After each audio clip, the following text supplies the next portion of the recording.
ले बेटा, अगर आपको याद हो हमने चैप्टर नंबर 3 शुरू किया था, और चैप्टर नंबर 3 में सबसे पहले हमने डिस्कस किया था कि सर वैलिड कॉन्ट्रैक्ट किसको कहते हैं बोला, जिसमें हाँ इन्फोर्सेबल बाय लॉ, जिसमें सारे एसेंशियल्स पूरे हों।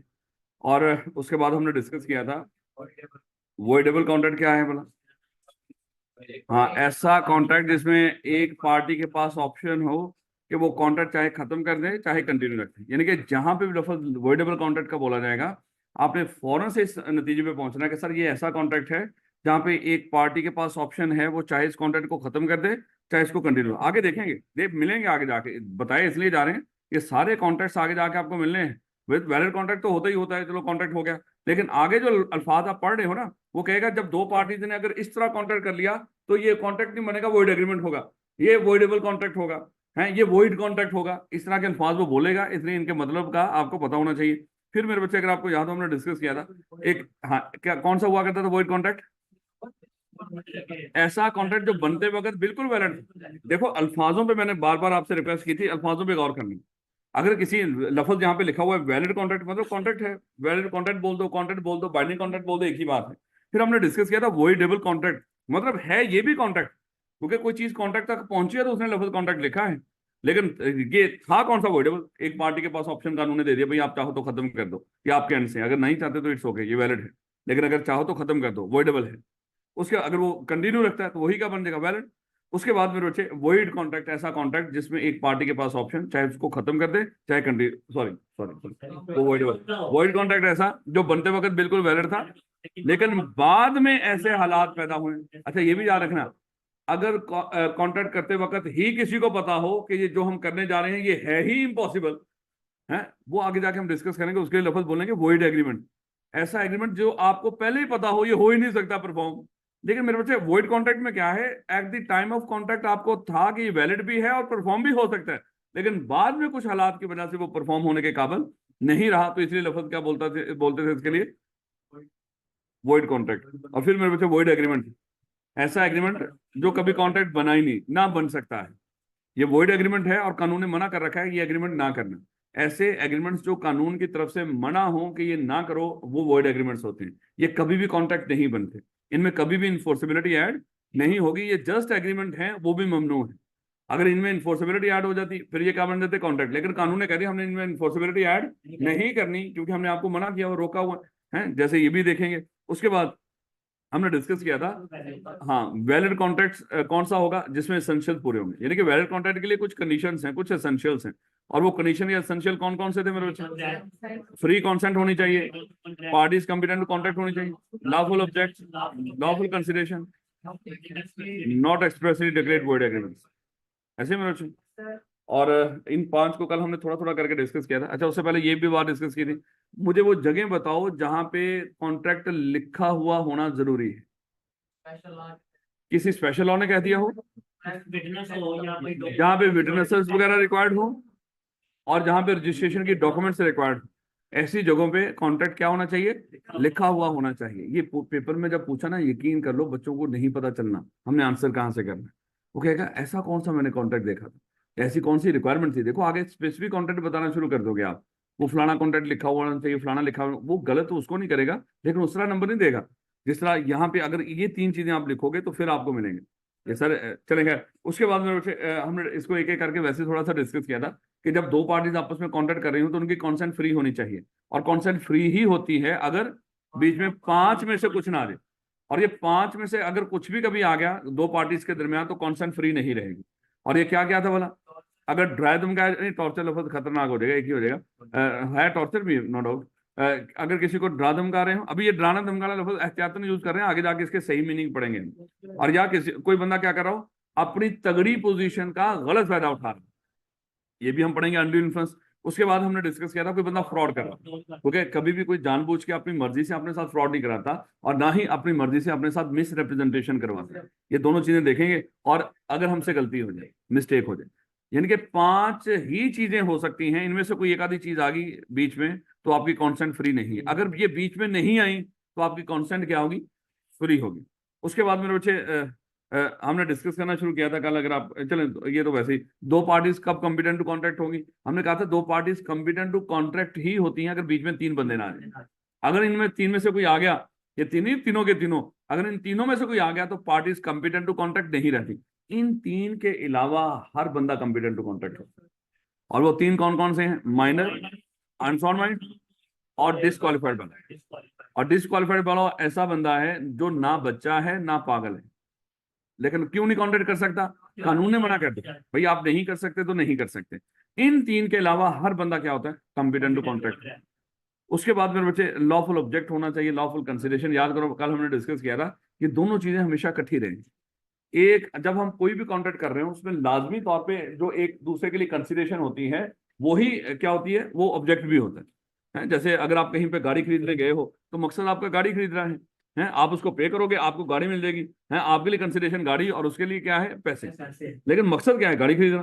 तो मेरे बच्चे याद रखना ये कंसिडरेशन और ऑब्जेक्ट ये दोनों क्या रहेंगे? ये साथ साथ ही रहेंगे। और ये दोनों क्या होने चाहिए? लॉफुल। इसको भी पढ़ेंगे हम।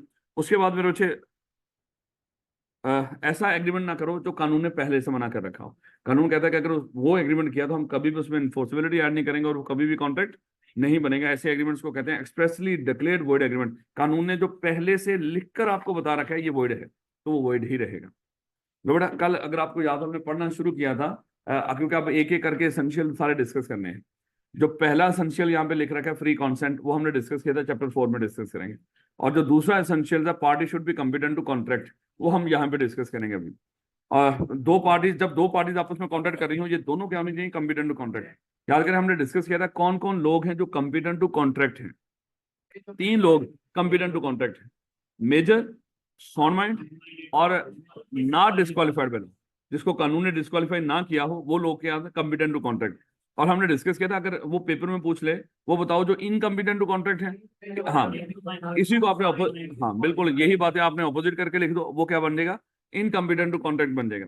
तो मेरे बच्चे every person is competent to contract. कौन है competent to contract? Who is age of majority. अगर वो माइनर हुआ तो कॉम्पिटेंट टू कॉन्ट्रैक्ट नहीं है, लेकिन एज ऑफ मेजोरिटी अभी हम देखेंगे। अच्छा मजीद कहता है according to the law to which he subject, different laws के अंदर डिफरेंट एज ऑफ मेजोरिटी हो सकती है। हम पढ़े यहाँ पे कॉन्ट्रैक्ट एक्ट, और कॉन्ट्रैक्ट एक्ट के अंदर मेरे बच्चे जो एज ऑफ मेजोरिटी है वो 18 साल है। हाँ कुछ जगहों पे है वो उसको बता देगा।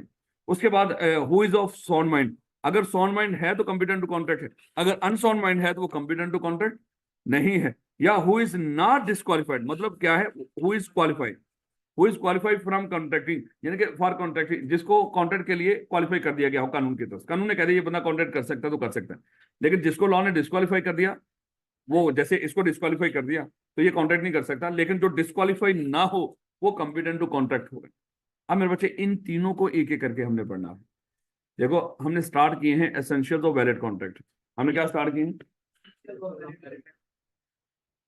और एसेंशियल्स ऑफ वैलिड कॉन्ट्रैक्ट के अंदर मेरे बच्चे सबसे पहले ये, इसमें दिक्कत तो नहीं ना होती? आप देख लेना, मैं थोड़ा सा आहिस्ता बोल देता हूँ, इससे एनर्जी बढ़ जाएगी 5 बजे तक।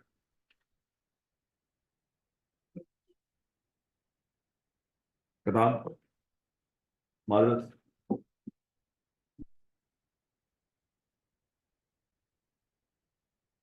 एग्जाम्पल नंबर 10 है N oral agreement for arbitration about present dispute is unenforceable because the law requires that the arbitration agreement must। मैंने अगर आपको याद हो कल एक चीज बताई थी कि इसी किताब के अंदर आखिर पे जाके हमने आर्बिट्रेशन एक्ट पढ़ना है जो चैप्टर नंबर 18 के अंदर है, बिल्कुल आखिरी टॉपिक हमारा। और वहां पे लॉ ने लिख कर कह रखा है कि जब भी आप कोई आपस में कोई फ्यूचर का झगड़ा हो या कोई करंट झगड़ा हो, आप अदालत की बजाय आर्बिट्रेटर के पढ़ेंगे। इसको ये नहीं समझना कि ये कुछ चीजें उसको शर्म ही नहीं आई, कुछ चीजें लिखते लगाते वक्त हर चीज का एक जगह होती है, लेकिन उसको लगा कि शायद टीचर को तो पता है ना, टीचर अभी रेफर कर देगा।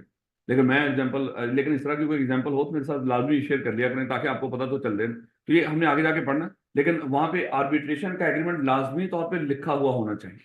अगर आपने जबानी कलामी कर लिया वो इन्फोर्सेबल बाय लॉ नहीं होता। कल हमने कह दिया कि हमारा आपस में फटा पड़ा ना, हम दो साहब के पास चले जाएंगे, लेकिन हमने जबानी कलामी तय किया था और कल हमारा फटा पड़ गया। आप कहते हैं सर अब हम दो साहब से फैसला कराएंगे, मैं कहता हूँ नहीं हम अदालत में जाएंगे। आप कहेंगे नहीं सर हमारा तय हुआ था, हमने दो साहब से इंसाफ करवाना। मेरे बच्चे याद रखना कि ये जो हमारा तय हुआ था हमने आपस में लिखा ही नहीं था। है जहाँ पे अदालत मेरी हिमायत करेगी, जहाँ पे मैं कह रहा हूँ कि अदालत में जाएंगे, दो साहब के पास नहीं जाएंगे, अदालत कहेगी क्यों हमारे पास आना चाह रहे, दो साहब के पास क्यों नहीं जा रहे? कहीं सर इन्होंने लिखा ही नहीं था आपस में। अदालत भी फिर मेरी फेवर करेगी, लिखना चाहिए था आपको। लिखा हुआ हो तो दो साहब के पास ही जाके इंसाफ कराएंगे, ना लिखा हो तो फिर अदालत। ये पढ़ेंगे। यानी कि अगर आप पंचायत के पास, अभी यही अल्फाज याद रखो, ये पंचायत होती नहीं लेकिन बता रहा हूँ आपको, होती पंचायत की तरह। अगर आप पंचायत के पास कोई फैसला लेकर जाना चाह रहे हो तो आपको उसमें क्या करना पड़ेगा, लिख कर वहां पे जाओ, तय करोगे पहले लिख कर कि भाई मैं, आप ही एग्री हो कि हम इस मामले को पंचायत में जाके सॉल्व करवा लें। आप कहते हो ठीक हो गया, लेकिन उसको क्या कर लो, लिख लो। अब लिखे हुए एग्रीमेंट के तहत आप अपने मामले को कहाँ पे लेके जा सकते हो, पंचायत के पास। अगर लिखा हुआ नहीं तो मेरे बच्चे फिर आर्बिट्रेटर के पास नहीं जा सकते आप।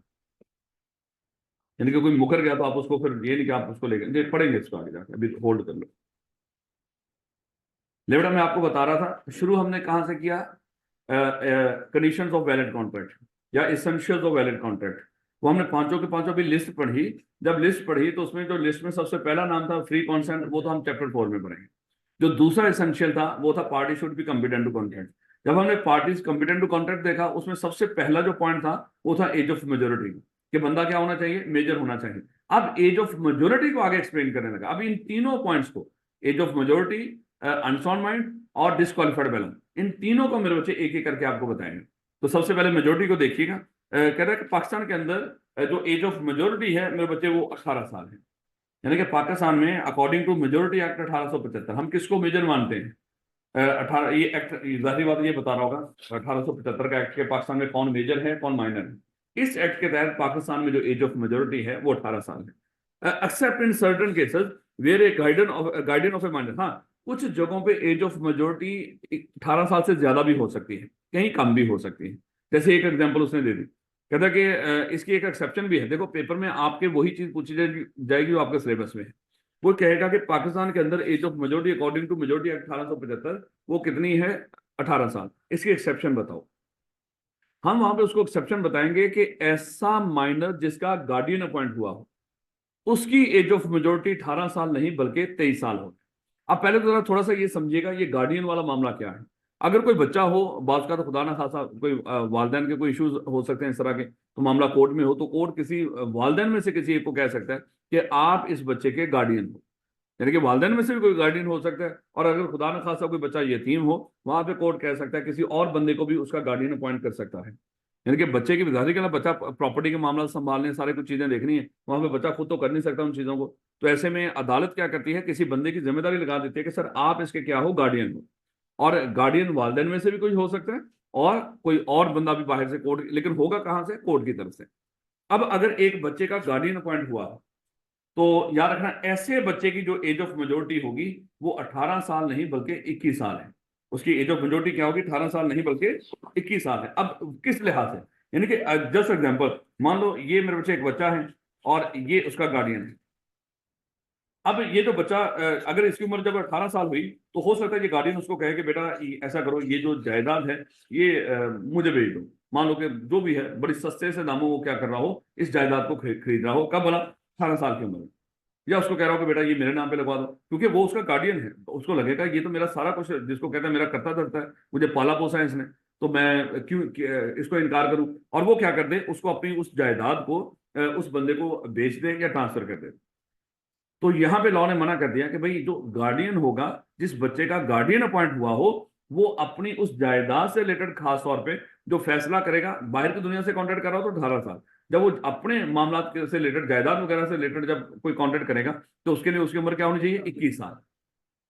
अक्सर खुदा ना खासा होते हैं ना, बात कर वो पुराने वक्तों में मूवीज हुआ करती थी, तो वहां पे किसी माइनर का कोई गार्डियन पॉइंट होता था तो वेट करते थे 21 साल हो, है इसे जायदाद अपने नाम पे लगवाएं और इसको रस्ते से साफ कर दें। हैं कुछ 21 साल का वेट करते थे, हैं फिर 21 साल के बाद कभी उसकी गाड़ी की ब्रेकें फेल कर देते थे, कभी कुछ कर देते थे। बचपन में फिल्में इस तरह की देखा करते थे, हैं कि ये पहाड़ों पे ये जा रहा है सैर करने तो इसकी वो ब्रेकें फेल कर दो तो ये खुदा न खासा इसका कोई नुकसान हो जाए, अल्लाह माफ करे। हैं लेकिन पहले 21 साल हो जाए उसकी। हैं? खैर, शादी ब्याह पहले कर देते थे ना, उसके बाद कहते एक्सेप्ट इन केसेस वेयर, अच्छा मैं बता रहा था अभी ये क्यों कह रहे हैं, क्योंकि उसको लग रहा है कि ये जो बच्चा 18 साल का है शायद इसको प्रॉपर्टी से रिलेटेड अभी मामला की इतनी सूझबूझ नहीं होगी जब उसकी उम्र 18 साल। शायद हम चाहते हैं कि इसको मजीद थोड़ी सी अकल आ जाए, इसलिए हम क्या कह रहे हैं, इसकी उम्र क्या होगी इस मामला के लिए, 21 साल। क्योंकि कोर्ट को लग रहा है कि शायद ये बच्चा अभी कुछ मामला में नादान हो और इसको सोचने समझने के लिए कुछ, अब यहाँ पे भी होता है बात कर, देखें हमारे जो कॉलेजेस के माहौल होते हैं वो जरा थोड़े से स्ट्रिक्ट होते हैं। क्योंकि देखें अभी आप बच्चे हो, अपने फायदे नुकसान का आपको पता ही नहीं, आप कहते हो कि सर आगे फॉर्म्स में भी तो ऐसा ही इन्वायरमेंट होगा, है वहां पे भी तो सारे हम वहां पे काम करेंगे, वहां पे आर्टिकल्स कर रहे होंगे, वहां पे तो ऐसा ही माहौल होगा, फिर वहां पे क्या इसी तरह का माहौल होगा? नहीं वहां पे, लेकिन मेरे बच्चे आप मच्योर हो चुके होंगे, हैं आपको अपने फायदे नुकसान का पता होगा। अभी बच्चे हैं, अभी इनको अपने फायदे नुकसान का नहीं पता, अभी ये जो वेस्टेज ऑफ टाइम है खुदा ना खासा और बेशर्मियां हैं, अभी शायद इनको ये नहीं पता कि इनके क्या नुकसान हैं, लेकिन आगे जाके इनको पता चल जाएगा और क्या फायदा है क्या नुकसान है। तो इसलिए देखो हमने कोई खुदा ना खासा कोई गलत नहीं कर रखा, शायद हमने भी यहीं से आइडिया लिया है कि ये बच्चे अभी 18-19 साल के बच्चे हैं, अभी इनको इतनी अकल नहीं, तो वहां पे जाएंगे तो कोई 22-23 साल उम्र हो चुकी होगी, शायद मजीद मच्योर हो चुके होंगे। तो यहाँ पर भी मेरे बच्चे 18 साल की उम्र तक शायद इस बच्चे को भी इतनी अकल नहीं कि ये बंदा कौन है, मेरे से ताल्लुक क्या है। शायद जब इसकी उम्र 21 साल हो जाएगी तो शायद उसको पहचान जाएगा कि ये जस्ट क्या है, गार्डियन है, तो शायद वो कोई गलत फैसला नहीं करेगा। तो इसलिए मेरे बच्चे अगर किसी माइनर का गार्डियन अपॉइंट हुआ हो तो फिर ऐसे माइनर की एज ऑफ मेजोरिटी 21 साल से, लेकिन जिस माइनर का गार्डियन अपॉइंट ना हुआ हो तो एज ऑफ मेजोरिटी 18 साल ही होती है पाकिस्तान। बस आपने इतनी बात याद रखनी है, पाकिस्तान के अंदर एज ऑफ मेजोरिटी क्या है, 18 साल। इसकी एक्सेप्शन बता दो, ऐसा माइनर जिसका गार्डियन अपॉइंट हुआ हो उसकी एज ऑफ मेजोरिटी 21 साल। बस इससे ज्यादा आप लोगों से कोई तवक्को नहीं, ना ही वो पूछे, बस इतना याद रखना। क्या रखोगे, मुश्किल बात तो नहीं। ले बेटा, लेकिन अगली बात कुछ और एडिशनल पॉइंट्स में आपको देखा, ये माइनर के बारे में कुछ चीजें आपको गाइड कर रहा है, ये बड़ी अहम है। मैंने आपको बताया था ना कि आपको कुछ चीजें बताएंगे, जिन चीजों को सुनने के बाद शायद आपका मन करेगा सर काश हम माइनर हैं, लेकिन क्या करें सर, अब आप बड़े हो गए, अब आप माइनर नहीं हो। तो जरा देखिएगा वो कौन कौन से पॉइंट हैं। सबसे पहले, rule of estoppel does not apply on A minor, यानी कि माइनर के ऊपर रूल ऑफ स्टॉपल अप्लाई नहीं होता। अब इसका मतलब क्या है? पहले तो रूल ऑफ स्टॉपल को डिस्कस करो। देखो ये होता क्या है, रूल ऑफ स्टॉपल मतलब क्या है कि जब कोई बंदा किसी चीज का इकरार कर ले, उस बंदे को उस इकरार से मुकरने ना देना, एक्चुअली आप उसके ऊपर क्या अप्लाई कर रहे हो, रूल ऑफ स्टॉपल।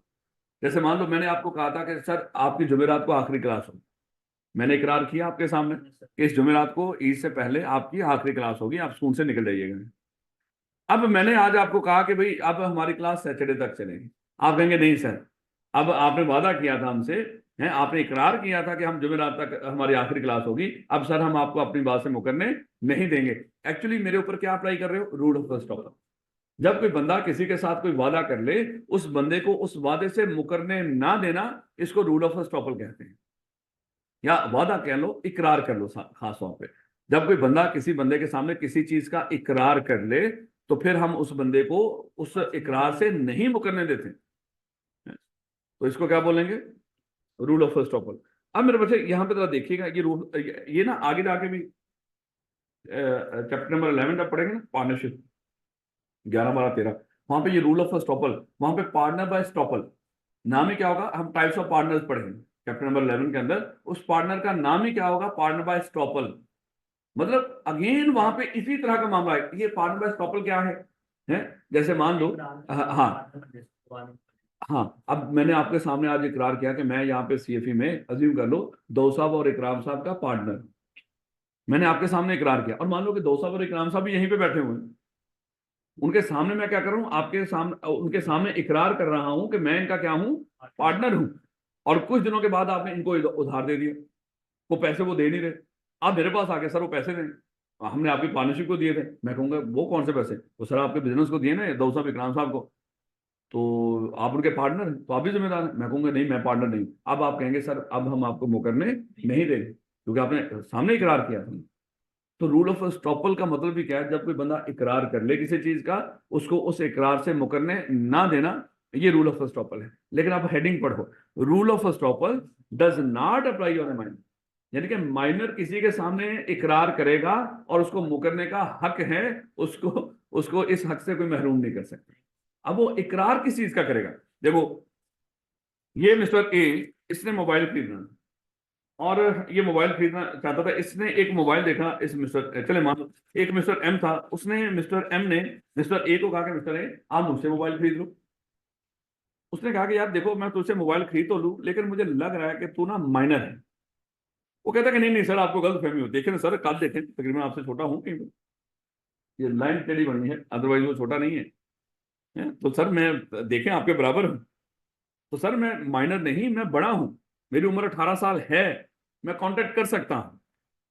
यहां पे उसने क्या कहा, देखो मिस्टर ए अब कह रहा है कि देख बच्चे, तू खुद इकरार कर रहा है कि मैं बच्चा नहीं हूं, मैं बड़ा हूं, तो अब मैं तुझे मुकरने नहीं दूंगा। कहता सर मैं क्यों मुकरूंगा, मैं आपसे इकरार कर रहा हूं कि मैं बड़ा हूं। कहता उसने क्या किया, इस मिस्टर ए ने मोबाइल निकाला, कहता अब बोल कि तू तू माइनर नहीं है, तू बड़ा है। उसने कहा कि सर मैं बोल रहा हूं आपको। अब वो वीडियो बना ली उसकी। उसके बाद मान लो कि उसने क्या किया, कुछ लोगों को भी इकट्ठा कर लिया, सर इधर आओ, आप भी आओ, आप भी आओ। मिस्टर ए ने सबको बुला लिया, "सर, इनके सामने बोलो तुम बच्चे नहीं हो, तुम बड़े हो।" उसने कहा कि सर मैं सबके सामने इकरार कर रहा हूं कि मैं बड़ा हूं। उसने कहा कि ठीक हो गया, अब हम तुम्हें मुकरने, अब हमारे पास पूरी एविडेंसेस है। अब हुआ क्या कि इसने क्या किया, उससे वो मोबाइल खरीद लिया, उसको पेमेंट कर दी। जब मान लो कि मोबाइल घर लेकर गया, अज्यूम कर लो कि ये मेरे बच्चे, वो छैया छैया वाला मोबाइल निकला, ये वो जो हुआ करता ना बचपन में, कि इस तरह के मोबाइल हुआ करते थे, अगर आपको याद हो। हमारे दौर में शुरू शुरू में ऐसे ही आए थे, बच्चों को जो लेकर दिया करते थे। तो ये कोई कॉपी शॉपी थी, कोई मान लो कि इस तरह का मामला। अब हुआ क्या कि ये चला गया उस बच्चे के पास, चलो भाई मेरे पैसे दे और अपना पकड़ मोबाइल। कहता मैं कौन से पैसे, मेरे पास तो कुछ नहीं। कहता कि मैं निकलवा लूंगा, हमारा कांटेक्ट हुआ था और तूने मेरे साथ कोई दो नंबरी की है। ये मिस्टर ए चला गया कोर्ट में, और कोर्ट को जाके कहा कि सर इस बंदे से मुझे मेरे पैसे लेकर दो। तो कोर्ट ने कहा बुलाएं कौन सा बंदा है। जब वो बंदा आया तो यार कोर्ट जज साहब कहते हैं यार तू कह रहा बंदा, अब मुझे ये बच्चा लग रहा है। कहता सर मुझे भी धोखा हुआ था, लेकिन परेशान होने की जरूरत नहीं सर, मैंने पूरे सबूत इकट्ठे कर रखे हैं। सर ये बंदा, ये बच्चा नहीं, ये बड़ा है, इसकी उम्र 18 साल है। अब जज साहब कहते हैं चले पूछ लेते हैं इससे। कहते हैं सर इससे पूछने की जरूरत ही क्या है, मैं आपको कह रहा हूं कि मैं, मेरे पास गवाह भी हैं। सर ये वीडियो देखें, ये वीडियो देखें सर, और ये 10 बंदे गवाह हैं सर, इनसे सुने। ये बंदा खुद अपने मुंह से कह रहा है कि मैं बड़ा हूं, तो सर मेरे इससे पूछने की जरूरत क्या है। आप इसको, ये जाहिर बात है अपनी बात से मुकर थोड़ी सकते हैं सर, आप इसको पकड़े और मुझसे पैसे लेकर दे। अदालत कहती है तू चुप नहीं करेगा, तू साइड पे हो, चल भाई तू बता। वो कहते हैं सर ये अजीब, फिर आप उससे पूछ रहे हैं। कहते जा तो इसको उठाओ, इसको बाहर फेंको, चलो अभी इसको इधर ही रखो। हाँ भाई बता तेरी उम्र क्या है। कहता सर मेरी उम्र 16 साल। कहते सर ये बकवास कर रहा है, ये सारी एविडेंसेस। तो लॉ वहां पे कहता है कि इन एविडेंसेस की कोई हैसियत नहीं है। बच्चा अगर किसी के सामने इकरार करे मैं बड़ा हूं, बाद में मुकर सकता है, उसको हक है। और चाहे उसके आपके पास कोई भी एविडेंस हो, इसकी कोई अहमियत नहीं। याद रखोगे, यानी कि सादा अल्फाज में बच्चे के ऊपर rule of first proper apply नहीं होता। और किस कॉन्टेक्स्ट में, अगर बच्चा अपने आप को बड़ा जाहिर करके आपके साथ कॉन्टेक्ट कर रहा हो, तो मेरे बच्चे बाद में जाहिर बात है पता चले कि वो बड़ा नहीं, वो बच्चा है, तो उसको हक है इस चीज से मुकरने का, और कानून उसको कुछ नहीं कहेगा, क्योंकि ये क्या है, उसका हक है। यानी कि सादा अल्फाज में रूल ऑफ फर्स्ट प्रॉपर बच्चे पर इस मामले में अप्लाई ही नहीं हो। और किस, ये है मामला क्या, सिर्फ एक, और वो क्या है, वो अपने आप को बड़ा जाहिर करे जबकि वो हो बच्चा, तो बाद में जाहिर बात है अपने उस बड़े के होने के बयान से क्या कर सकता है, मुकर सकता है। मुश्किल बात है। बच्चे को फिर rule of first proper apply नहीं होता, तो क्या बताओगे इसमें, कि बच्चा अपने आप को बड़ा जाहिर करके किसी के साथ एग्रीमेंट कर सकता है और बाद में मुकर भी सकता है। कॉन्ट्रैक्ट तो बनेगा नहीं, लफ्ज में इसलिए बोला एग्रीमेंट। तो बच्चा अपने आप को बड़ा जाहिर करके किसी के साथ एग्रीमेंट कर सकता है और बाद में मुकर सकता है। और चाहे आपके पास जो मर्जी एविडेंसेस हो, उसका हक है, कानून ने उसको कह रखा है, आप मुकर सकते हैं। उसके बाद दूसरा, रेटिफिकेशन नॉट अलाउड। अब रेटिफिकेशन का मतलब, पहले तो रेटिफिकेशन का मतलब समझो, रेटिफिकेशन कहते हैं किसको, जो ऑलरेडी चीज हो चुकी हो, गुजर चुकी हो और वो गलत हुई, बाद में उसको दुरुस्त मान लेने को हम रेटिफिकेशन कहते हैं। जस्ट एग्जांपल, मान लो कि यहाँ पे मैंने कह दिया कि हमारी क्लास शुरू होगी 12:45 पे, अगर कोई बच्चा 12:45 से लेट हुआ, हम उसको क्लास में एंटर नहीं होने देंगे। हुआ क्या कि एक बच्चा 12:50 पे आया, चौधरी साहब भी आए हैं 12:55 पे। अब हमने क्या किया, हम इसको निकाल सकते हैं, लेकिन हमने कहा कोई मसला नहीं, इतनी धूप में चल के आया चौधरी, तो भाई ये क्लास में बैठ जाए। तो इसका मतलब क्या हुआ, हमने ये, इसने जो गलत किया था उस गलत को हमने दुरुस्त कर दिया। इसको बोलते हैं, हमने क्या कर दी, रेटिफिकेशन कर दी। रेटिफिकेशन हमेशा किस चीज की होगी, जो ऑलरेडी हो चुकी हो और गलत हुई, बाद में जब आप उसको एक्सेप्ट कर लो, उसको रेटिफिकेशन कहते हैं। फ्यूचर अभी जो होना हो, उसके लिए रेटिफिकेशन एडवांस में नहीं होती कि भाई फ्यूचर में अगर कल फिर ये लेट आए तो अभी मैं रेटिफिकेशन कर रहा हूं, नहीं नहीं, फ्यूचर के कामों की रेटिफिकेशन नहीं होती। रेटिफिकेशन हमेशा किस चीज की होती है, जो हो चुका हो और गलत हुआ हो, है? तो उसको आप क्या कर दो, उसको एक्सेप्ट कर लो कि कोई मसला नहीं, जैसे इंसान है, हमसे गलतियां हो जाती हैं, अगला बंदा माफ कर देता है, एक्चुअली वो क्या कर रहा होता है, रेटिफिकेशन कर रहा होता है। याद रखोगे इस बात को, रेटिफिकेशन नॉट अलाउड। अब यहाँ पे रेटिफिकेशन अलाउ नहीं है। अब ये किस चीज की रेटिफिकेशन, बच्चे ने बचपन में जो एग्रीमेंट किए थे, पहले तो जरा एग्जाम्पल लो। मिस्टर एम अब तो बड़ा हो गया, बाकी उसकी उम्र क्या है, 21 साल, चलो 20 साल कह लो, ये ना कहो कि वो कहीं वो प्रॉपर्टी वाला मामला आ गया, चलो भाई इसकी उम्र 18 साल हो गई, और किसी गली में इसको वही अंकल नजर आ गया। उसने कहा कि अंकल पहचाना? उसने कहा कि बेटा मैं तुझे नहीं भूलूंगा, मैं तुझे जानता हूँ। कह रहा देखो अंकल यकीन कर लो, मुझे खुद बड़ा दुख हुआ है जो आपके साथ उस वक्त मैंने किया, लेकिन मैं अब अपने उस अमल की जो पहले गलत हुआ था उसको रेटिफाई करना चाहता हूँ, मैं उसको दुरुस्त करना चाहता हूँ। अंकल मैं अब नौकरी करता हूँ, तो मुझे ऐसा करना, 1 जनवरी को ना मुझे तनख्वाह मिलेगी, तो 1 जुलाई आ रही है आगे, तो 1 जुलाई को मुझे तनख्वाह मिलेगी, तो आके आप अपने पैसे ले जाइए। उसने कहा कि देख अब तू बड़ा हो गया, अब मैं तुझे मुकरने नहीं दूंगा। कहता है कि अंकल मैं क्यों मुकरूंगा, आके आप पैसे ले जाइए। मतलब भैया अंकल गए वहां पे, और उसने क्या किया, मान लो कि उसको पैसे दे दिए। जब अंकल ने आगे घर पैसे काउंट किए तो उस पर सब पे लिखा हुआ था कि ईद मुबारक, क्योंकि ईद भी आ रही थी। तो इसने क्या किया, इसने कहा कि भाई तूने फिर मेरे साथ 2 नंबरी की, चलो 2 नंबरी ना भी की हो सकता है इनकार कर दिया हो कि मैं अब आपको, यानी कि गया 1 जुलाई को अंकल, उसने कहा कि अंकल आप कौन हो? कहा कि बेशरम इंसान, तो फिर मुकर गया। कहता है कि भाई मुझे नहीं पता आप कौन है, अब यहाँ पे क्या कर रहे हैं? कहता है कि बेटा अब तो, अब जो तूने वादा किया था वो बड़े होके किया था, और बड़े होके जब कोई बंदा वादा करता है तो फिर अपने वादे से मुकर नहीं सकता, अब मैं तुझसे मनवा लूंगा ये बात। ये मिस्टर ए दोबारा से अदालत चला गया। उसने कहा कि सर इस बंदे से पैसे लेकर दें। कहते हैं ये मामला तो वही नहीं, हाँ कहते वही है, लेकिन सर परेशान ना हो, इसने अब बड़े होकर दोबारा मुझसे वादा किया था कुछ दिन पहले, और सर अब तो इसकी उम्र मान लो कि 20 साल है सर, अब तो जाहिर बात है कि इस बंदे से मुझे पैसे लेकर, आपकी जिम्मेदारी बनती है कि मुझे पैसे लेकर दें। तो वहां पे जज साहब ने इसको कानून से पढ़ के समझा, किसको, मिस्टर ए, कि बच्चे ने बचपन में जितने एग्रीमेंट किए थे और वो जो पूरे नहीं किए थे, बड़ा होके उनको दुरुस्त नहीं कर सकता। अगर करने का वादा कर भी ले तो दोबारा मुकर सकता है, उसको हक है। यानी कि बच्चे को अपने बचपन के एग्रीमेंट्स जो कभी कॉन्ट्रैक्ट बने नहीं थे, उन एग्रीमेंट्स को बड़े होके दुरुस्त करने की इजाजत नहीं है, वो रेटिफाई में नहीं कर सकता उसको। याद रखोगे इस बात को, यानी कि उसकी कोई जिम्मेदारी नहीं कि वो बचपन के एग्रीमेंट जो उसने कभी पूरे नहीं किए था, बड़ा होकर उनको पूरा करता फिर।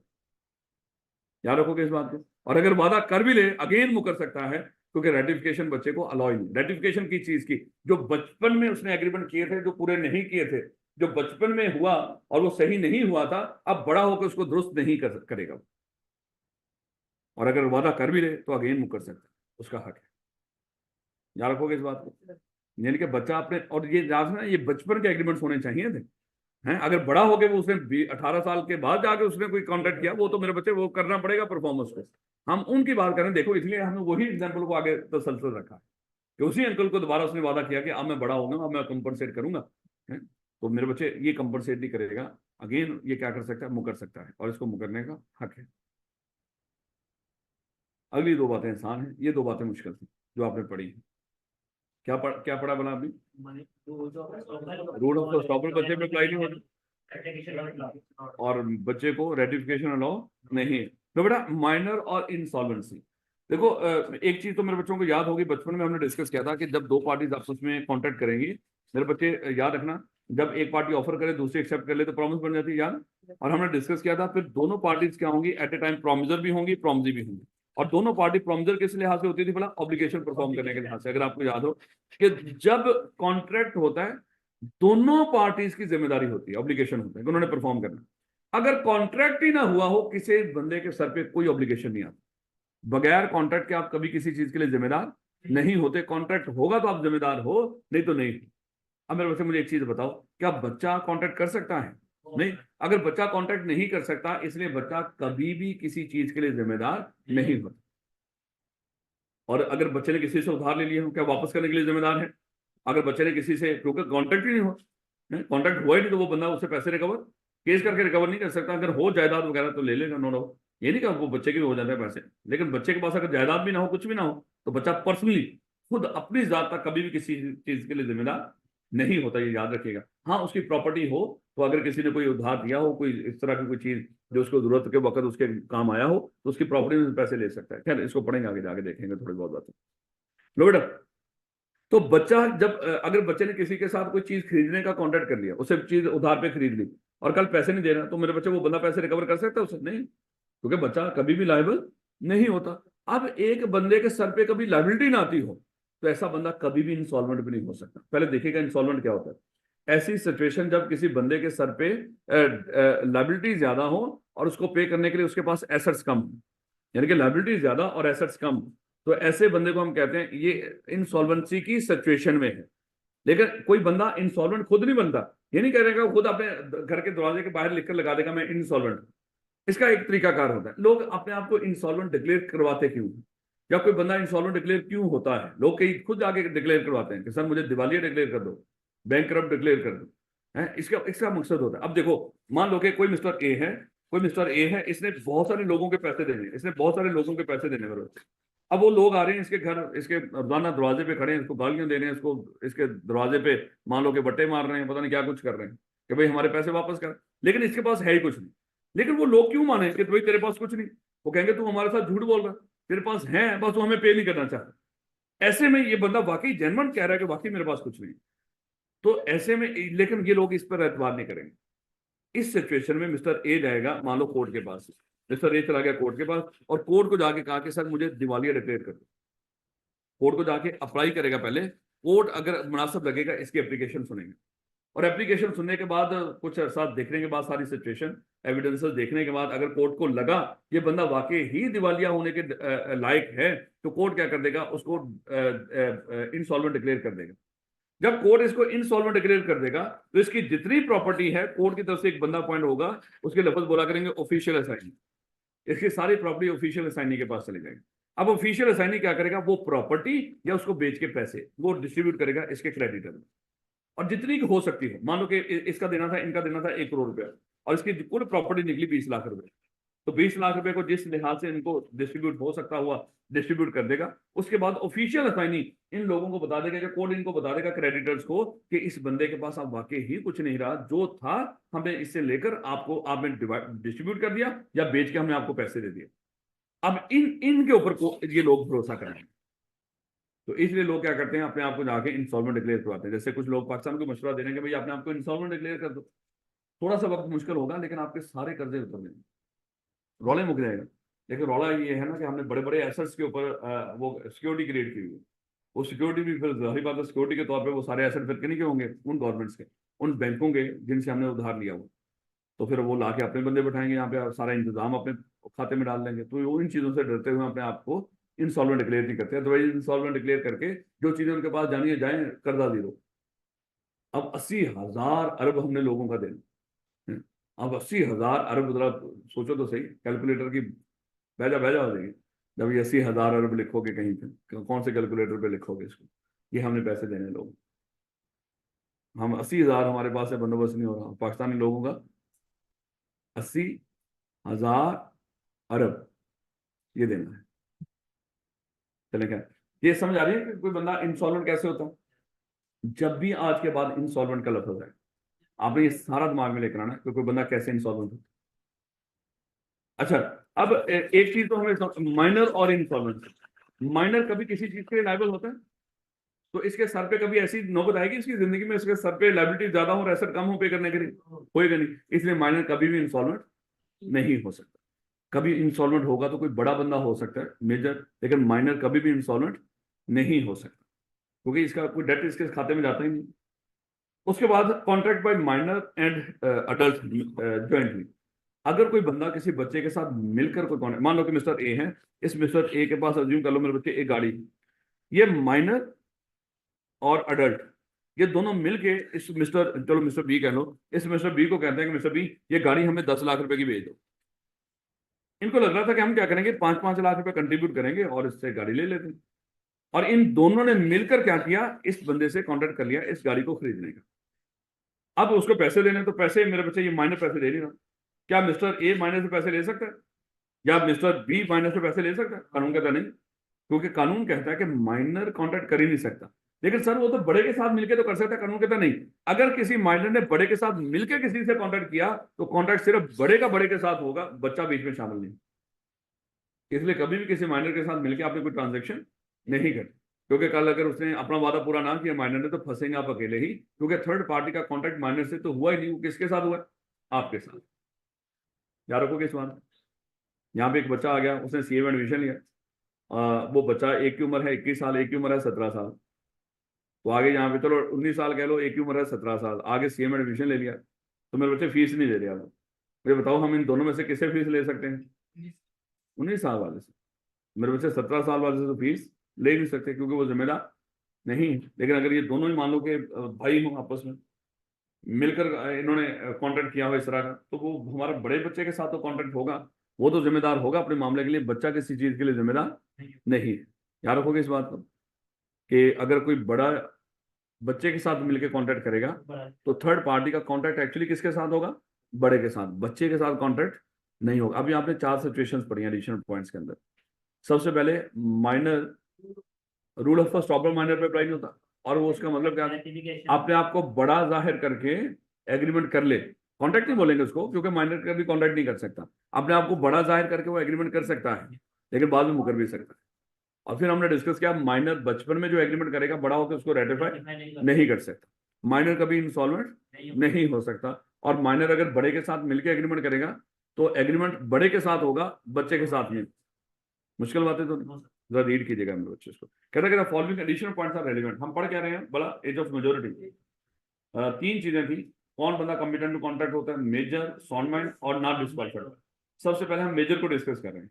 हमने कहा कि पाकिस्तान में जो एज ऑफ मेजोरिटी है वो 18 साल है, सॉय ऐसा माइनर जिसका गार्डियन पॉइंट।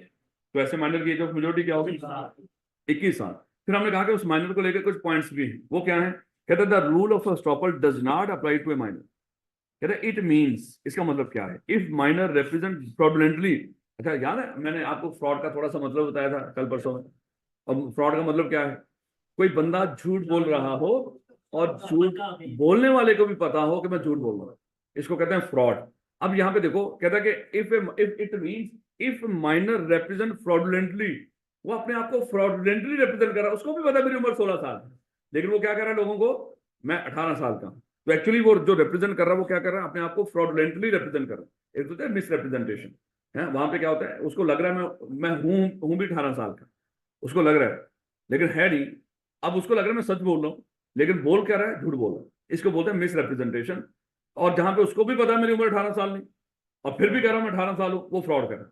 तो खैर इसलिए अल्फाज क्या बोले उसने, कि अपने आप को फ्रॉडुलेंटली रिप्रेजेंट करता है, और otherwise that he is of the age of majority and induce another, कि वो अपने आप को किसी के सामने कहता है कि मैं, मेरे में एज ऑफ मेजोरिटी है, और अगली पार्टी को कायल करता है। इंड्यूस करने का मतलब क्या है? कायल करना। To enter into contract with him, कि अगली पार्टी उसके साथ कॉन्ट्रैक्ट कर ले, even then he will not be liable, उसके बावजूद वो लायबल नहीं होगा। यानी कि रूल ऑफ एस्टॉपल एक्चुअली बच्चे पे अप्लाई होता ही नहीं। अगर उसने रिप्रेजेंट कर भी दिया, फ्रॉडुलेंटली करे, जो मर्जी किया, बच्चा उस चीज से मुकर सकता है। याद रखोगे इस बात को। और दूसरा क्या था? रेटिफिकेशन। कहता है if it is necessary that the minor must be competent to contract at the time of entering into the contract. यानी कॉन्ट्रैक्ट करने के लिए माइनर का कॉम्पिटेंट टू कॉन्ट्रैक्ट होना जरूरी है। कहता है therefore an agreement with A minor can not be ratified subsequently. और बचपन में अगर किसी ने कॉन्ट्रैक्ट किया था बच्चे के साथ, वो कॉन्ट्रैक्ट तो था ही नहीं, वो क्या था? एग्रीमेंट। अच्छा अगर कोई बंदा कॉन्ट्रैक्ट करे ना, आगे जाके हम डिस्कस करेंगे, अगर कोई बंदा कॉन्ट्रैक्ट करे और किसी वजह से, मान लो एक टाइम होता है, आगे जाके हम पढ़ेंगे, 3 साल में वो कॉन्ट्रैक्ट, मैंने आपका उधार वापस करना है, 3 साल में मैंने वो उधार आपको वापस करना है। अगर 3 साल के अंदर वापस नहीं किया, तो आप मुझसे ले भी नहीं सकते।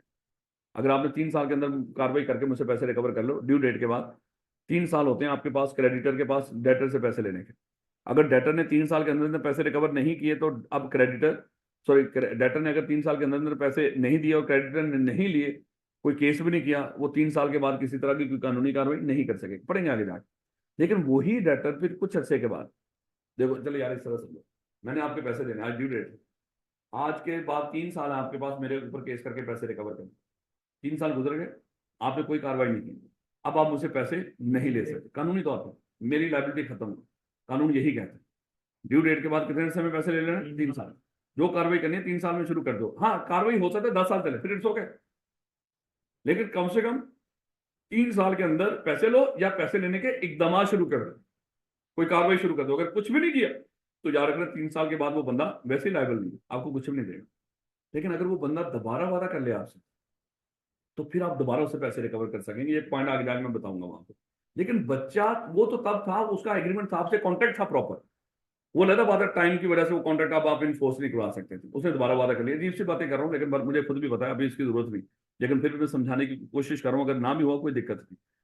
कि अगर एक बंदा कॉन्ट्रैक्ट करने का अहल है और उसने कॉन्ट्रैक्ट किया, किसी वजह से अब वो कॉन्ट्रैक्ट, मेरे बच्चे क्या हुआ था, अब वो परफॉर्म करने का लायबल नहीं था, वो दोबारा वादा कर ले तो डेफिनेटली फिर वो परफॉर्म करेगा। बस अभी इतना दिमाग में रखो। लेकिन एक बच्चा जिसने कभी आपसे एग्रीमेंट किया था, कॉन्ट्रैक्ट तो था ही नहीं, और उसने पूरा नहीं किया, वो बच्चा बड़ा होकर ये नहीं कह सकता मैं उस कॉन्ट्रैक्ट को अब परफॉर्म करूंगा और आप उसको इन्फोर्स करवाएंगे। लोग कहते हैं नहीं, वो कॉन्ट्रैक्ट तो तब था ही नहीं। कॉन्ट्रैक्ट हो तो उस वो ना परफॉर्म हुआ हो, दोबारा भी वादा कर सकता है परफॉर्म करने का। लेकिन जो कॉन्ट्रैक्ट ही ना हो, वो पहले ही एग्रीमेंट हो, वो कभी कॉन्ट्रैक्ट बने नहीं, क्योंकि बच्चा कभी कॉन्ट्रैक्ट कर ही नहीं सकता। तो बचपन में किया हुआ इसका कॉन्ट्रैक्ट नहीं था, एग्रीमेंट था। इसलिए ये बड़ा होकर उसको ये नहीं कह सकता मैं अब परफॉर्म करूंगा, आप उसको इन्फोर्स नहीं करवा सकते। जो कॉन्ट्रैक्ट हो वो बाद में दोबारा परफॉर्म हो सकता है, वो मैं बताऊंगा ना जब एक पॉइंट आएगा, फिर आपको समझ आ जाएगी इंशाल्लाह, आगे जाके आएगा तो वो मैं आपको लिंक कर दूंगा, दोबारा याद करें बचपन में हमने इस तरह की कोई चीज कभी पढ़ी थी चैप्टर नंबर 2 के अंदर, 3 के अंदर। बस ये दिमाग में रखो। It is necessary that minor must be competent to contract. अगर माइनर जब बड़ा हो जाएगा, उस वक्त कोई वादा किया होगा वो पूरा नहीं करेगा, दोबारा वो वादा करेगा, फिर वो इन्फोर्स करवा सकेंगे।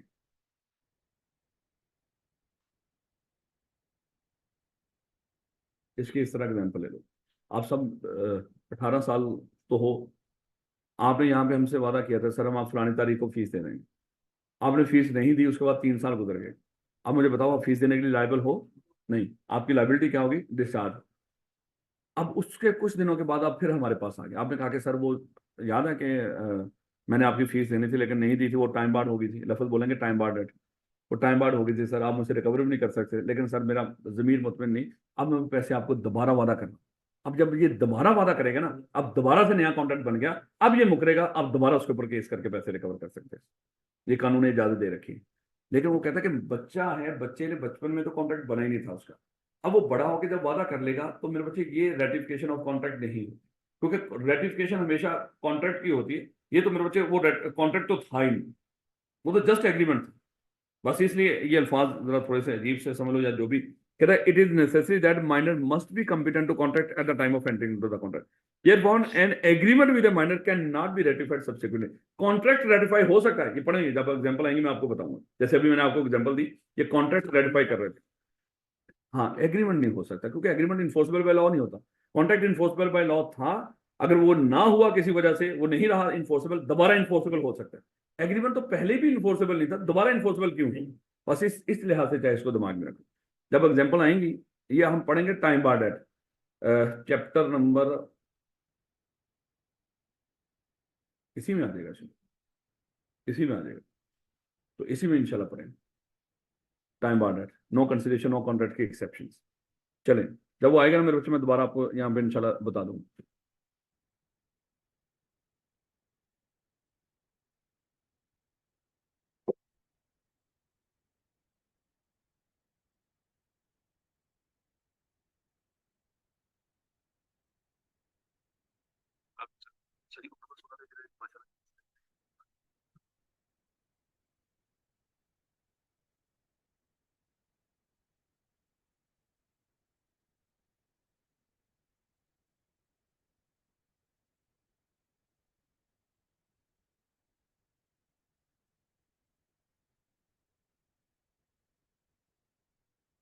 नहीं बेटा,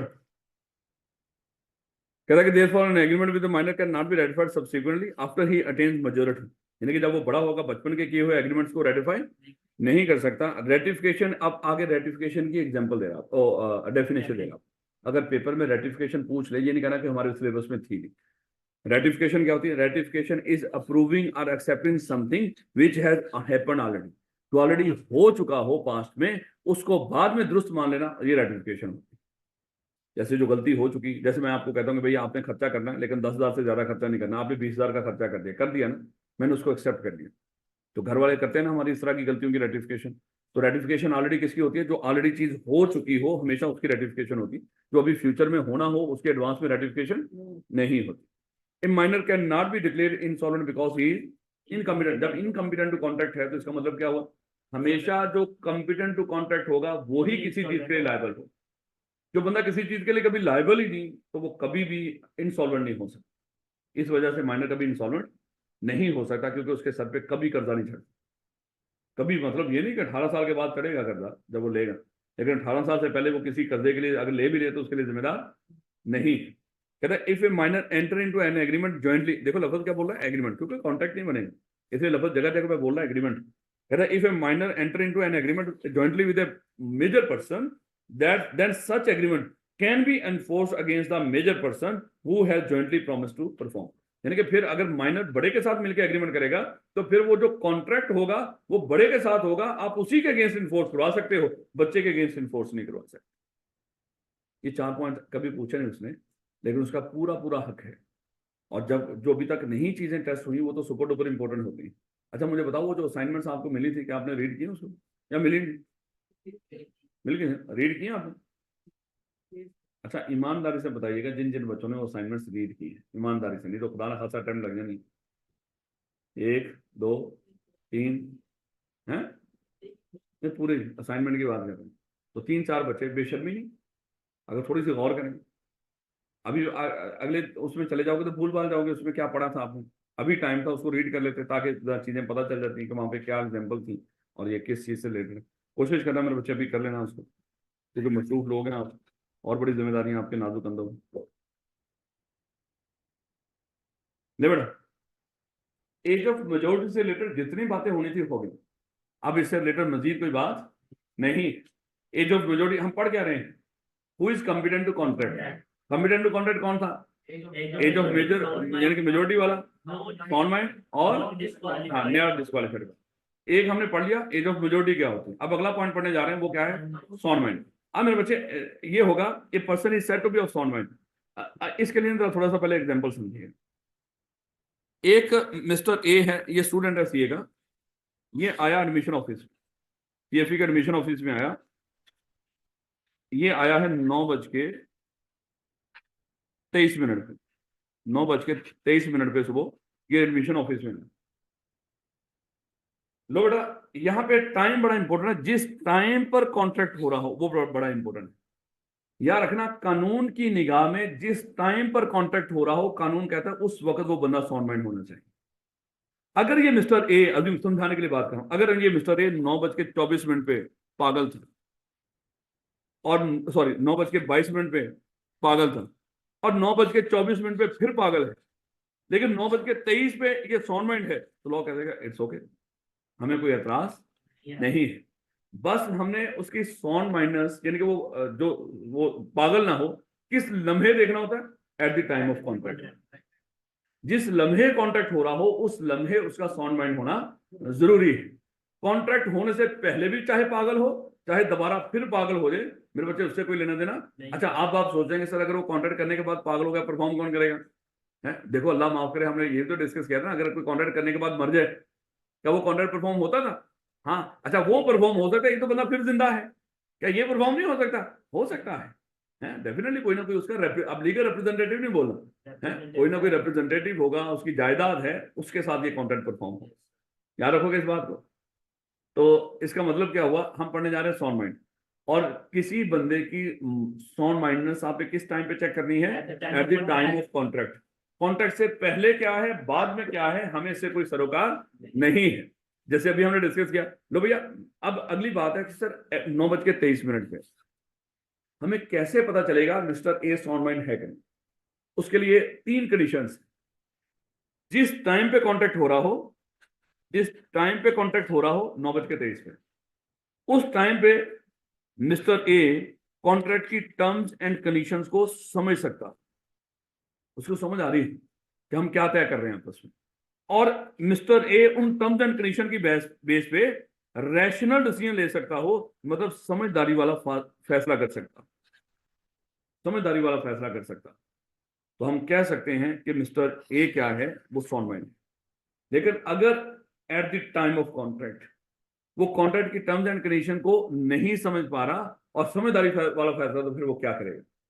तो इसका मतलब है वो साउंड माइंड नहीं है। इनके पागल होने की निशानी क्या लॉ की निगाह में, अगर कोई बंदा eight the time of contract की टर्म्स एंड कंडीशन नहीं समझ पा रहा और समझदारी वाला फैसला, समझदारी होता है जो उसके फायदे का, कोई भी बंदा कोई फैसला करता है अपने फायदे का करता है ना।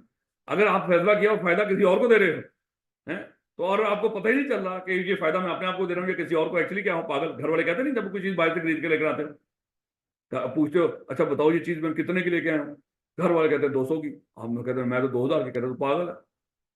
इसका मतलब क्या हुआ, आप उसकी टर्म्स एंड कंडीशन को समझ ही नहीं सके, आप रैशनल डिसीजन ले ही नहीं सके, तो घर वाले क्या कहते हैं आपको, पागल है। लेकिन जाहिर बात है वो पागल इसलिए कह रहे हैं, वो उनको लॉ का ना होते हुए भी पता है, और हमें पढ़ के भी समझ नहीं आ रहा। ये समझ आ रही है कि हर बंदे को पता है कि यार ये क्या है, तू पागल हो गया कि तूने ये क्या फैसला कर लिया। इसका मतलब क्या हुआ, लोगों को पता है पागल कौन है। ऐसा बंदा जो अपने अपने फेवर का फैसला ना कर सके, जिसमें उसका फायदा हो वो फैसला ना कर सके, वो क्या होता है, पागल है। यही लॉ ने बताया। लेकिन लॉ ने जरा एक दो बात बीच में जरा ऐड कर दी, कहते हैं ये तो ठीक हो गया जो बंदा समझदारी फैसला नहीं कर सका, लेकिन किस टाइम पे, जिस टाइम पे कॉन्ट्रैक्ट हो रहा। अब जरा देखिएगा, ये स्टूडेंट आया एडमिशन ऑफिस में और आगे कहता है कि सर ऐसा करें, मुझे लॉ में एडमिशन दे दें और मुझे बताएं फीस क्या है। कॉलेज वालों ने बताया कि सर लॉ में एडमिशन लेने और फीस है उसकी 8,000। इसने कहा कि सर आप लोग क्यों बच्चों को लूट रहे हैं, आपने लूट लूट के ये महल खड़ा कर लिया, सर शर्म करें, सर 8,000 कुछ खुदा का खौफ करें, सर मैं सिर्फ 50,000 दूं। और सर ये बताओ ये फीस पे कैसे कर दी। उन्होंने कहा कि सर इस 8,000 की, चलो मान लो पहले 8,000, उन्होंने कहा कि 2 इंस्टॉलमेंट। सर क्या कर रहे हो, लोगों पे जुल्म कर रहे हो। सर आपको मैं बता रहा हूँ, मैं लमसम पे करूँ। लग रहा है ये बंदा जेनी कॉजन का सही है 8,000 की बजाय 60,000 पे कर रहा है, चलो वो तो गलती होगी, तो 50,000 पे कर रहा है, और कहता है मैंने इंस्टॉलमेंट भी नहीं करनी। ये भी जुल्म करते हो आप लोग, मैं लमसम पे करूंगा। तो मेरे बच्चे मुझे बताएं कि इस बंदे का जेनी कॉजन सही लग रहा है आपको। एक बंदा eight the time of contract, contract की टर्म्स एंड कंडीशन को समझ ही नहीं पा रहा, और वो रैशनल डिसीजन ही नहीं ले पा रहा, तो इसका मतलब वो साउंड माइंड नहीं है। यारों को इस बात, मुझे ना एक, जब मैं ये पढ़ाता हूँ हमेशा मुझे एक चीज याद आ जाती है। ये बचपन की बात है, लेकिन कुछ पता नहीं वल्लाह आलम, ये मेरे जिसको कहते हैं सबकॉन्शियस माइंड में कुछ ऐसी चीजें इतने बचपन की अभी तक पड़ी हूँ। मुझे एक इंसिडेंट याद है, गांव के अंदर लोग जब गर्मी आना शुरू होती थी ना, क्योंकि गांव का मौसम रात को ठंडा हो जाता है, रजाइयां तो नहीं, लेकिन कम से कम गर्मियों के अंदर भी वहां पे एक लफ्ज बोलते हैं खेस। लफ्ज बोलते हैं ना, समझ तो है इसको, थोड़ी सी मोटी चादर होती है उसके, लफ्ज क्या बोलते हैं, खेस।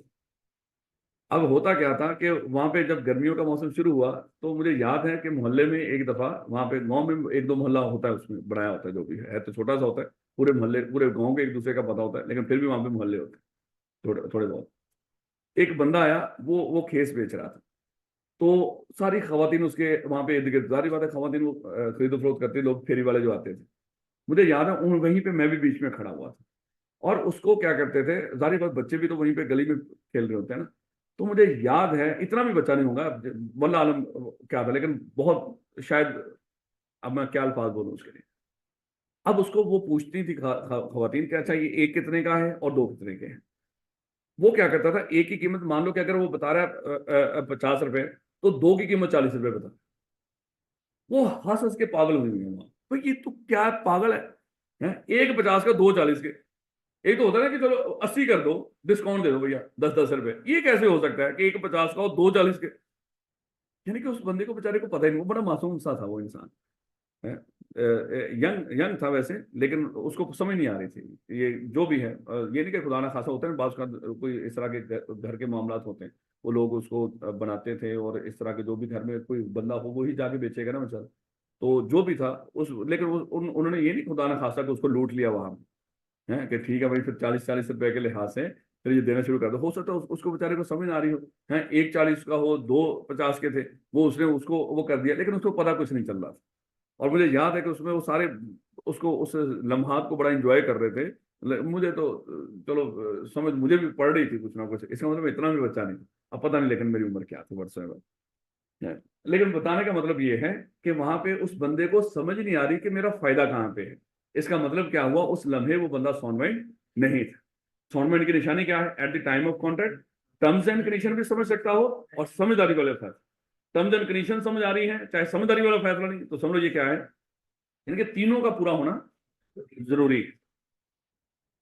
अब तो देखिएगा मेरे बच्चे, कहता है person is said to be of sound mind for the purpose of making a contract. वैसे आप कहता पता नहीं किस बंदे को साउंड माइंड मानते हैं, हमें उससे कोई लेना देना। हम यहाँ पे क्या पढ़ रहे हैं, कॉन्ट्रैक्ट एक्ट। और कॉन्ट्रैक्ट एक्ट के लिए किसी बंदे के साउंड माइंड होने के लिए क्या चाहिए, हमारी क्लास कितने बजे तक है बोला, तो बेटा साउंड माइंड होने के लिए क्या चाहिए? कहता है if at the time when he makes it, क्या कॉन्ट्रैक्ट, जब वो बंदा क्या कर रहा हो, कॉन्ट्रैक्ट कर रहा हो, he is capable to understand the terms of contract, वो इस काबिल है, वो कॉन्ट्रैक्ट की टर्म्स को क्या कर सकता है, समझ सकता है। टू किस लिए? To form a rational judgement, वो समझदारी वाला फैसला करने के लिए जो कि क्या हो, उसके फायदे में हो। To as to its effect upon his interest, जिससे उसका जाहिर बात है कि जो उसकी इंटरेस्ट को इफेक्ट कर सकता हो, ऐसा समझदारी वाला फैसला कर सकता, तो हम समझेंगे वो क्या है, साउंड माइंड है। लेकिन इसको अपोजिट कर दो, if a person at the time of contract is incapable to understand the terms of the contract to form a rational judgement, हम कहेंगे वो क्या है, अनसाउंड माइंड है। यानी कि रैशनल जजमेंट के लिए वो टर्म्स एंड कंडीशन समझ ही नहीं पा रहा, इनकेपेबल है, तो उस वक्त वो क्या होगा, अनसाउंड माइंड। याद रखोगे इस बात को, देख लेना। अगर वो पेपर में डेफिनेशन पूछ ले, ये लिखनी है आपको जो ऊपर दे रखी है। बच्चे पता क्या करते हैं, पेपर में वो डेफिनेशन पूछता है साउंड माइंड की, डेफिनेशन बताओ, और बच्चे जाके एग्जांपल देखना शुरू कर देंगे। या अनसाउंड माइंड की डेफिनेशन बताओ और बच्चे क्या करेंगे, अनसाउंड माइंड की एग्जांपल देना शुरू कर देंगे। ये गलत है। ये एग्जांपल अनसाउंड माइंड की दे रखी है उसने, लेकिन मेरे बच्चे ऊपर जो साउंड या अनसाउंड माइंड की जो डेफिनेशन होगी वो ऊपर के लिहाज से 3 लाइनों के लिहाज से बताएंगे। क्या रखोगे? अब वो कहता है कि example meaning of sound mind, इसकी एग्जांपल जरा लीजिएगा। कहता है the example of person having unsound mind include, यानी कि हम आपको बता रहे हैं कि अनसाउंड माइंड कौन होगा। ये 3 तरह के लोग अनसाउंड माइंड हो सकते हैं कॉन्ट्रैक्ट के अंदर, 3 तरह के लोग पागल हो सकते हैं। हमारे नजदीक तो एक ही पागल होता है ना, एक ही तरह का, लेकिन लॉ ने इसको क्या किया हुआ, 3 कैटेगरी में डिवाइड किया हुआ। अब देखिएगा आप ला माफ करें कौन बंदा किस कैटेगरी में, यानी कि अपने आप को भी देख लीजिएगा। तो बेटा कौन है, एक तो होता है स्पेसिफिक पर्सन या इडियट, और एक होता है ल्यूनेटिक पर्सन, और एक होता है ड्रंकन पर्सन। अब जब तीनों को देखिएगा, तीनों का जरा मतलब समझिएगा। सबसे पहले कहता है स्पेसिफिक पर्सन या इडियट, ये कौन होगा?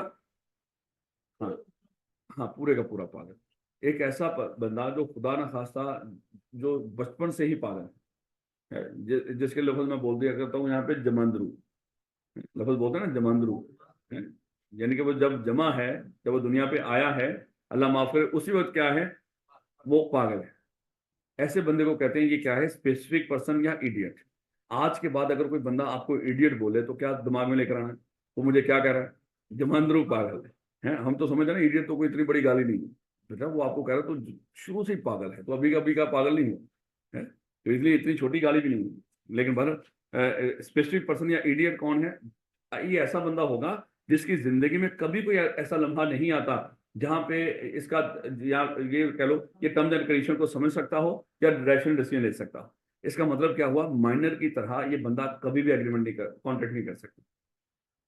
ये बंदा क्या है, कभी भी कॉन्ट्रैक्ट नहीं कर सकता, क्योंकि इसकी जिंदगी में कभी कोई लम्हा आता ही नहीं। एक तो ये हो गया स्पेसिफिक 80%। अल्फाज देखिएगा, कहता है परमानेंट इंसिडेंट, यानी कि पक्का पक्का पागलपन, विद नो इंटरवल ऑफ सेनस, इसकी जिंदगी में कोई सेनस का कोई लम्हा ना हो, ऐसे बंदे को क्या बोलेंगे, स्पेसिफिक पर्सन या इडियट। अच्छा, उसके बरक से एक और बंदा होगा, वो है ल्यूनेटिक।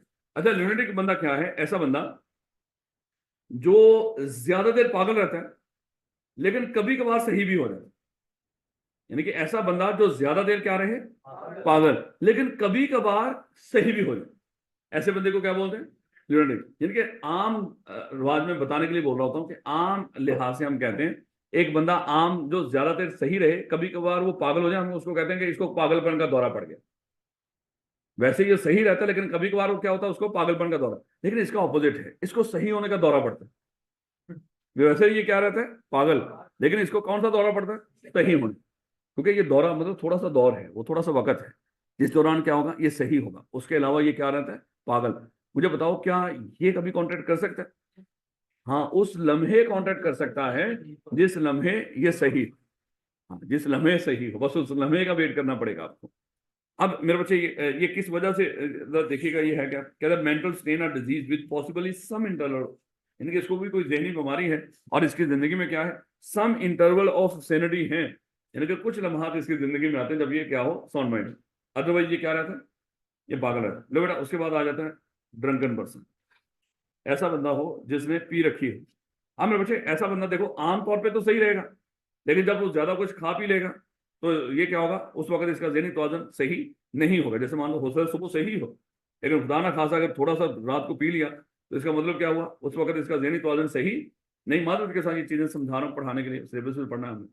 तो बता रहा हूं आपको, इसका मतलब क्या हुआ, ये ज्यादा देर सही रहेगा, बस उस लम्हे ये पागल होगा जब, अच्छा ये ना समझना खुदा ना खासा ये पीना कोई ऐसी ऐसी चीज हो सकती है जो नशे वाली हो, नहीं नहीं, बात कर एक बंदा है उसने नींद की गोलियां खा ली, नींद की गोलियां ज्यादा खा ली उसने, उसको समझ नहीं आ रहा, सम टाइम अल्लाह माफ करे ऐसी सिचुएशन होती है, कुछ लोग नींद की गोलियां खा लेते हैं, उनको कुछ नहीं पता होता कि मैं कहाँ पे हूँ, क्या हो रहा है? या बात कर किसी कोई ऐसा बंदा होता है जिसके सर को बुखार चढ़ जाए, होता है ना हमारे घरों में भी, खुद भी पागल होकर बैठा होता है, घर वालों को पागल किया होता है, ये छत मेरे ऊपर आ गई, ये फलाना हो गया, फलाना हो गया है, एक्चुअली उस वक्त उस लम्हे क्या होता है, उसके सर को बुखार होता है, नॉर्मली सही है, बस उस लम्हे उसका ज़हनी तवाज़ुन सही नहीं है।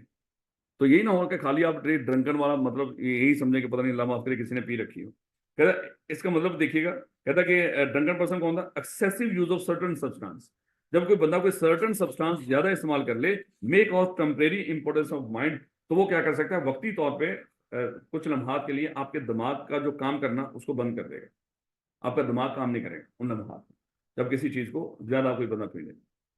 याद रखोगे इस बात को। ये पिछले दिनों में, चलें खैर इस तरह की बात है, बंदा क्या करे, पिछले दिनों में इमरान खान के बारे में वो सब्जवारी, वो एक एक्टर है फैसल सब्जवारी शायद, एक तो नहीं, वो तो एमक्यू का है ना शायद, ये तो एक्टर है शायद, या जो भी है सब्जवारी है वो भी, शहरोज सब्जवारी का बाप है वो, अब वो फैसल है या मुझे नहीं उसका आइडिया। तो हुआ क्या कि उसने एक बयान दिया, ये 2-4 दिन पहले काफी सोशल मीडिया पे था, कि भाई इमरान खान तो बड़ा अच्छा बंदा है, मैं 12 साल उसके साथ, पता नहीं 20 साल उसके साथ रहा हूँ, तो खुदा ना खासा कभी पीता था तो सिर्फ एक गिलास पीता है, उससे ज्यादा नहीं पीता, शायद उससे ज्यादा पीने से दिमाग काम करना बंद कर देते, जस्ट एग्जाम्पल दे रहा हूँ आपको। तो अगर कोई ज्यादा कोई चीज इस्तेमाल कर ले तो शायद उस वक्त उसका दिमाग काम करना बंद कर देगा। तो कानूनी तौर पे अगर आप, अल्लाह माफ करे, देखो यहाँ पे कुछ लोगों को वैसे ही लॉ है पाकिस्तान के अंदर कि वो वैसे ही कोई चीज़ ऐसी जो हमारे लिए ममनू है, और हमारा अल्लाह का शुक्र है कि हम मुसलमान हैं, और जो चीज़ें इस तरह की हैं अल्लाह का शुक्र है कि वो हमारे इसमें है ही नहीं, लेकिन क्या करें, अल्लाह माफ़ करें कि लोगों को ना मरना याद है, ना ही कोई बाकी मामलात याद हैं, तो उनको तो लग रहा है कि बस ज़िंदगी है, हमने सारी ज़िंदगी यानी कि क़यामत तक हमने जीना ही जीना है, और उनको तो खैर क़यामत पे भी यकीन नहीं। अगर क़यामत पे यकीन हो, मरने पे यकीन हो, मेरे बच्चे कभी भी कोई बंदा कोई खुदा ना खासा ऐसा काम करते ही नहीं है, लेकिन जब इस तरह की हरकतें हो रही हों, पक्की बात है ना उसको मरने पे यकीन है, ना क़यामत पे यकीन है, और ना ही कोई कब्र का मामले का उसको ये है कि इस तरह का कुछ कब्र में भी होता है या खुदा ना खासा आखिरत में कुछ होगा। क्योंकि अगर जिस बंदे को भी जरा भी अब लोग धड़ाधड़ लोगों को मार रहे हैं, पता नहीं लोगों के बेचारों के उनके कोई जायदादों में कब्जा करके बैठा हुआ है, किसी का हक मार के बैठा हुआ है, सारा दिन झूठ मकारी मिलावटें हैं, जो जो खुदा ना खासा पहली कौमों में जो इस तरह की वो बुराइयां थी जिनकी वजह से उन पे इल्जाम आते थे, वो तो मेरा ख्याल है कि कोई आटे में नमक के बराबर में नहीं थे उनके उनके उनके लिए। उस वक्त जितनी बुराई, वही बुराइयां आज हैं, उस वक्त में शायद वो आटे में नमक के बराबर भी नहीं थी हैं, लेकिन उसके बावजूद उनके ऊपर अजाब आए और उनको सफाई हस्ती से मिटा दिया गया। तो पता नहीं आप सल्लल्लाहु अलैहि वसल्लम की दुआएं हैं जो इस कौम पर, या जो उनकी उम्मत महफूज है।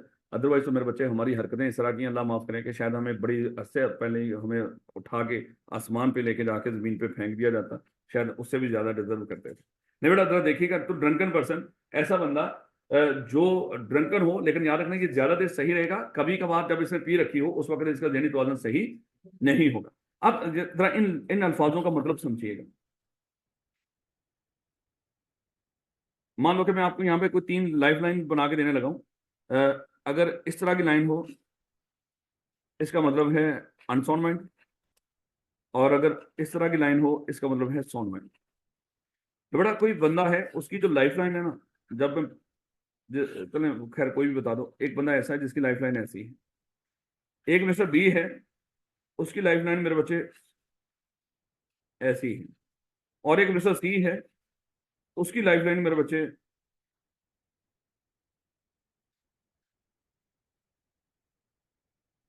उसकी लाइफ लाइन कुछ इस तरह की। इस बंदे को तो वैसे ही इग्नोर कर देना, ये तो कभी कांटेक्ट कर ही नहीं सकता। ये कौन है बता, स्पेसिफिक या इडियट? बेटी ने सीधा इडियट बोल दिया उसको। बात एक ही है वो कौन, इडियट। तो चलें, तो ये इसको तो वैसे ही साइड पे करते हैं, ये कभी कॉन्ट्रैक्ट नहीं कर सकता। अब बाकी दोनों को जरा देखिएगा, बाकी दोनों में से जब मिस्टर बी देखिएगा, ये कौन है, लियोनार्डो। अच्छा देखिएगा, क्या ये कॉन्ट्रैक्ट कर सकता है, किस लम्हे कॉन्ट्रैक्ट कर सकता है?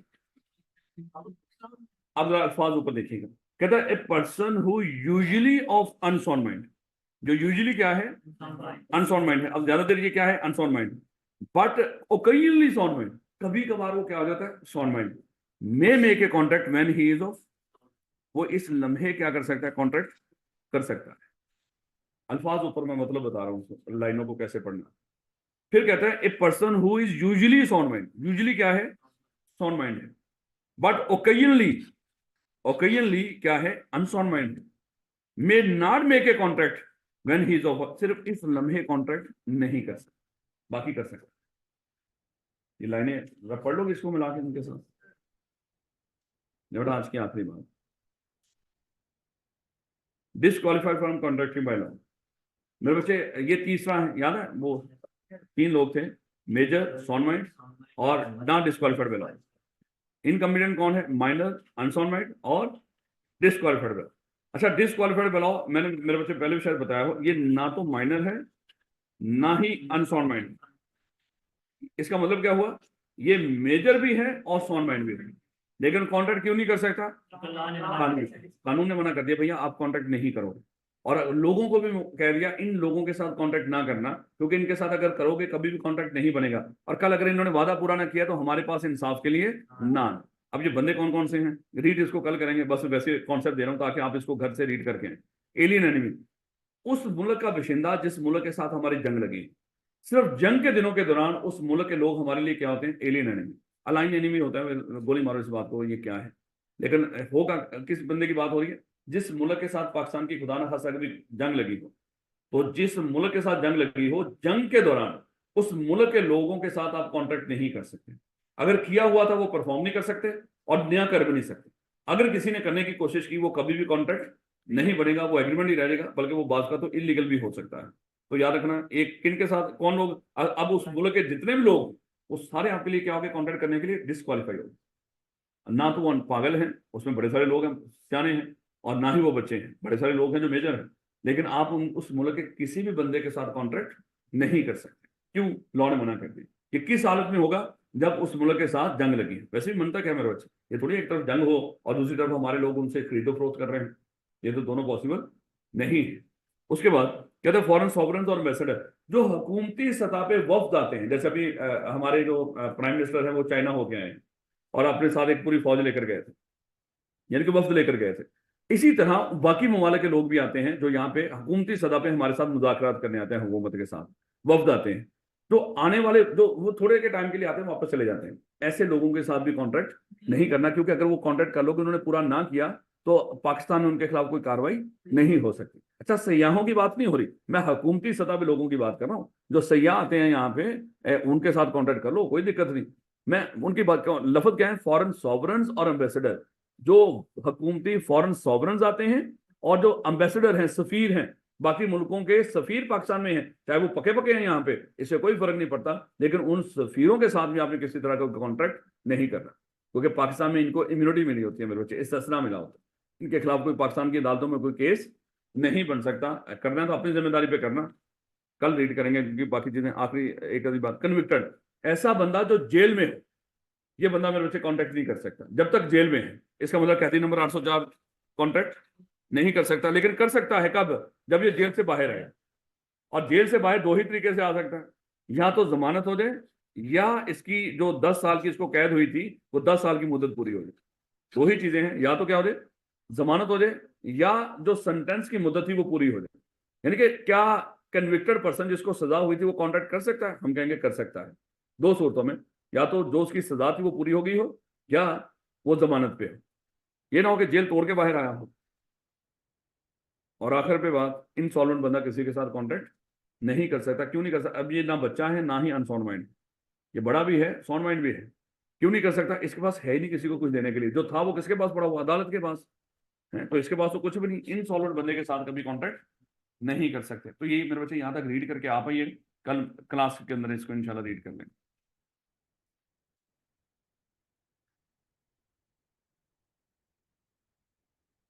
ऑनलाइन वाले बच्चों ने किसी ने दिया टेस्ट, बड़ा टेस्ट देते रहिएगा। अभी ये शुरुआत, आज टेस्ट हमने रखे,